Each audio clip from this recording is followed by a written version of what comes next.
Hello అండి, అందరికీ నమస్తే. ఈరోజు మనం సింపుల్గా టమాటా రసంని ఎలా ప్రిపేర్ చేసుకోవాలో చూసేద్దాం. ఫస్ట్ అయితే కడాయిలోకి ఆయిల్ తీసుకొని ఆయిల్ హీట్ అయిన తర్వాత పచ్చిమిర్చి, ఎండుమిర్చి, ధనియాలు, వెల్లుల్లిపాయలు, ఉల్లిపాయలు, జీలకర్ర, ఆవాలు, కరివేపాకు వేసుకొని ఫ్రై చేసుకోవాలి.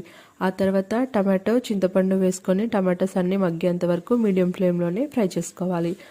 ఆ తర్వాత వాటర్ పోసి టేస్ట్కి సరిపడా సాల్ట్ యాడ్ చేసుకొని మీడియం ఫ్లేమ్లో బాగా మరిగేంత వరకు ఉడికించుకోవాలి. ఒక 10 మినిట్స్ తర్వాత స్టవ్ ఆఫ్ చేసుకుంటే రెడీ అయిపోయినట్లే. నేను ఎగ్ చాట్ కప్స్ చేశానండి.